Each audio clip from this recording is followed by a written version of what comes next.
Etong si Manang Laila, dumali na naman eh. Hindi bali kung tama lagi yung basa niya sa batas. Sa lahat ng nakikita ko ay puro mali yung ginawa niya. Ay, huwag ka na kasing magpunwari na ikaw ay legal luminary. Binira ni Attorney Topacio si De Lima matapos nitong questionin ng utos ng Korte Suprema na ipatawag ang mga kongresistang pumirma sa impeachment laban kay VP Sara. Ang impression ko, again, with due respect to the Supreme Court, na sobrang naman ata. Pwede hindi naman mag-question nito. Yung para bang meron na siyang, it has the hallmarks of what we call judicial overreach. Hindi kaya sumobra yung pakikialam ng Korte Suprema doon sa proseso ng impeachment na nanggaling sa House of Ang Representatives. Lunes na Lunes ay nagbumanat na naman ng kengkoy si dating senador at dating bilanggo. At ngayon ay congressman at proud member ng prosecution panel. Bumanat na naman tong si Laila na tinutunog sana naman ng Korte Suprema. Ay, grabe. Ano ba naman yan? Sabi niya, overreach daw, pagmamalabis daw, yung ginagawa ng Korte Suprema na humihingi ng impormasyon sa House tungkol doon sa proceedings doon sa impeachment.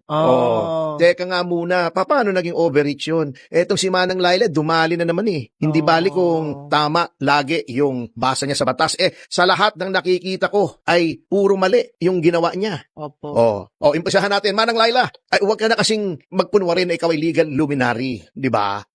Unang-una, yung HDO mo yung pag-issue ng HDO noong 2011 laban kay dating Pangulong Arroyo. Di ba dumating tayo sa Supreme Court, ikaw ang nag-argue doon. Gina-justify mo that the Secretary of Justice has the authority to issue whole departure orders. Anong sabi ng Korte Suprema? Mali ka!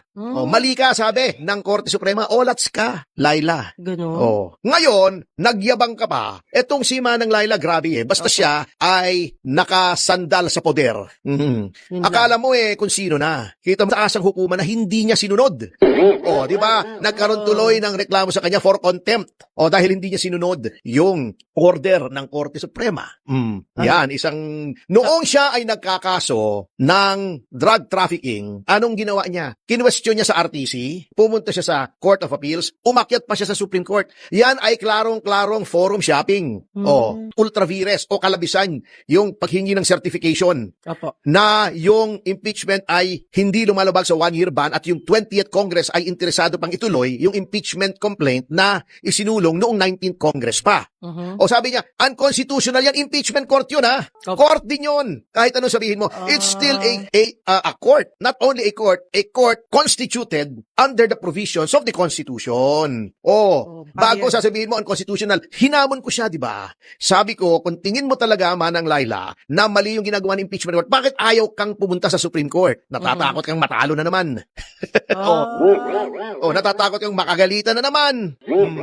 Mga tirada mo eh. Ibang attitude nitong taong ito eh. Mga ganyang mga tao, yung mga illusions of grandeur. Nakala nila sila ang pinakamatalino sa mundo, pinakanakaalam ng batas, the rules do not apply to them. Marami pong mga dilawan na ganyan, katulad ni Riz Ontiveros.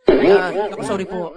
Marami. Ang dami dyan. Yung mga membro ng Quadcom, meron silang illusions of grandeur. Masyadong narcissistic. Hindi nag-apply sa kanilang kahit anong batas kita kung mag-aasta. Di ba? Masama po yan. Masama po yan. Pagka sumobra po yan mga kasama, mga kaibigan natin sa gobyerno na narcissistic, mental health problem po yan. In other words, baka lumalabas na nasisiraan na po kayo ng ulo. Hindi ko sinasabing si Laila. Although may mga times yata, base doon sa mga nakuha naming mga ebidensya sa House, medyo nasirang ulo niya sa pag-ibig. Bakit ang hindi tingnan ni Laila kung talagang constitutionalist siya, yung bilis noong pagkapasa ng impeachment na hindi naman naintindihan ng mga miyembro ng House, 'di ba? Nagkikwento si Kadan Marcoleta. Biniro daw niya yung isang kasama niya sa House. Sabi niya, "Yung ba 32 pages na yan ay nabasa mo sa loob ng 30 minutos kasi 30 minutos lang pumirma na eh." Nabasa mo ba yan? That is a legal document. May mga legal terms yan na baka noon mo lang nakita. At wala silang time mag-Google katulad ni Dan Fernandez. Paano Yung ba nabasa mo, sabi niya, hindi nga, inamin sa kanya. Ala. Sabi niya, isasuggest ko, gawin kang witness doon sa impeachment trial na hindi mo naintindihan. Sabi niya, wag naman ganun. Kung hindi nila naintindihan at hindi Ano? sila kumbinsido doon sa nabasa nila Oh. na impeachment, hindi nila binasa yun. Ako pupusta. Ah. Karamihan doon sa pumirma. Iba ang motibo kung bakit sila pumirma. Minadali. At inamin na ni Toby Chanko, di ba? Anong inamin? Binigyan ng kwarta. Ala. Oo, Wala eh. hindi binigyan ng kulta eh. Alay, bayad Kaya pa po eh. nagsipirma ang mga luko. Allah, gosh. Maaaring sila naman talagang catch the blessing lang naman. Tama naman, pag binigyan ka, tanggapin mo. Hindi tama Oo. yun, bribery yun.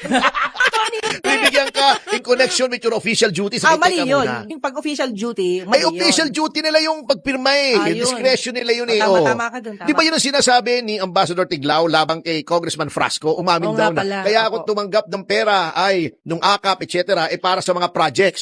Sabi ni Bobby Tiglao, bribery yan. Nagsasabi ng totoo yung tao, dinimanda siya. Ganun ang trend po ngayon. Pagka kayo ay nagsasabi ng totoo, ay ididimanda kayo. Delikado. Kasi gusto nila, tumahimik kayo, gusto nila matakot kayo. Natatawa pa nga ako Risa nung dinimanda, yung ididimanda daw ako. Opo. Hindi kami, we are not afraid. Sino ba nagsasabi sa'yo yung afraid ka? I'm also not afraid, kaya nga hinamon kita eh. Pambihira ka naman. Dapat, hindi daw siya natatakot, kami matakot. Hindi nga kami natatakot, Ma'am Risa eh. Di ba ako nga nagsabing demanda mo ako? Meron bang ganun? Takot, naghamon. Kayo naman, may pinagluloko niya. Ito rin si Sorry naman. Laila, paanong magkakaroon, paano ma-implement o masasapatupat ng Korte Suprema yung power niya under the expanded judicial power ng Korte Suprema at yung constitutional duty niya to provide a check and balance under a tripartite system of government kung hindi mo papayagan na ito ay kumuha ng information, sabi ni Attorney Torion, Ayun with pala. whom I agree. Opo. Hindi lang po ako nagsasabi niyan. Isang magaling na abogado pa ang nagsasabi. Oh. Pambihira naman itong mga taong ito eh. Ala, siya eh. Mali Basta, na. alam mo, medyo panic mode na sila, tingin ko. Kaya kung ano-ano na sinasabi nila, di ba? Kaya nga, yung sinasabi natin na hindi nabasa. Kaya sinabi siguro Mali na ni yun. Senator Yun pala, Subiri that it is a witch hunt. Ako nagalit sila. Witch hunt? Bakit witch hunt? Hindi mo nga naintindihan yung pinirmahan mo. Ginadali, di ba? Yun ang dahilan. Oo. Ngayon, ang problema nila, ayan na naman yung pride eh. Akala nila immune sila, the rules do not apply. Ayan, inipit-ipit nila yung ibang mga complaint, di ba? Hindi nag-file, inipit Opo. nila, hindi nila pinroses. Yung pang-apat ang pinroses nila. Nakalimutan yata nila yung 1-year ban. Ala. Hindi ko nga malaman kung sino ang nagpapayo rito sa mga ito. Baka si Manang Laila, at saka si Teddy Te.